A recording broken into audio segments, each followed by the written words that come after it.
I think there are a lot. There are a lot of stories, but right early on in my career, there weren't very many female police officers. And so this was like 1990. So I'm still in my probation, and I was at Gateshead, and there's a magistrates court at Gateshead. So the magistrates would do their day, and at the end of the day, whoever they'd sent to jail, the police would transport them to Durham or Low Newton. And it was very rare that you got a woman sent to jail. And this was before Group 4, or whoever it is who does that role now. So the police had a prison van. And this day, I was the only female on duty, and there was a woman sent to jail.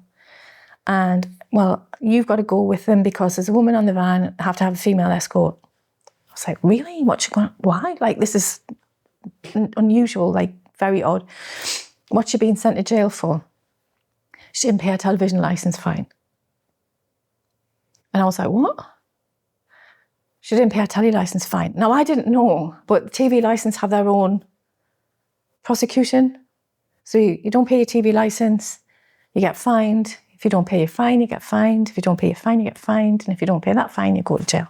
Mm. And I was like, really? Really? And I remember the fine was, so we're talking 1990, this is over £400. And you could buy a car for £400. And this woman, we all knew who she was because she was married to a man who used to beat 7 bells out of her every weekend. They had 3 kids. She had no finance. She had no control over the finances in that home. So I imagine what had happened was the TV licence boards had knocked on the door. He'd answered the door. Television licence, mate, you haven't got one. Oh, our last deals with that. So she comes to the door. She gets her details, and she's the one who gets summoned at court. So she's the one who gets a fine. And he was prepared to let his wife, the mother of his 3 children, go to jail. That was changing for me. That was a big, holy shit. This is what people will do. Domestic abuse. People stay for a number of reasons, usually out of fear. I get that. And trying to change your life, especially when you're attached to this relationship through children. 100%, yeah. It's difficult. What are you going to do? Leave the house? Where are you going to go? You know what? Statistically, you're more at risk from being murdered if you leave than if you stay. And that means so are your children. It blows my mind that this guy would allow that, because he's clearly not going to look after the kids very well, is he? Well, no, because he didn't look after the kids anyway.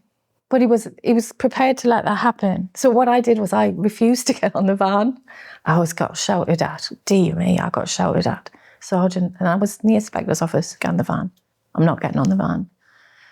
Then it was the chief inspector, and I ended up in the superintendent. I mean, back then, an inspector was like God, you know, you were like, oh my God, sir, ma'am, you know, and then a chief inspector, then a superintendent.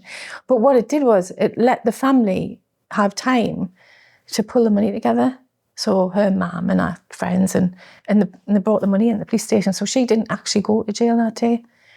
But what's shocking is 10% of the women who are in jail in England was, and this is Ministry of Justice from 2024 or 2023 statistic, 10% of women in jail at the minute are in because they haven't paid their telly licence fine.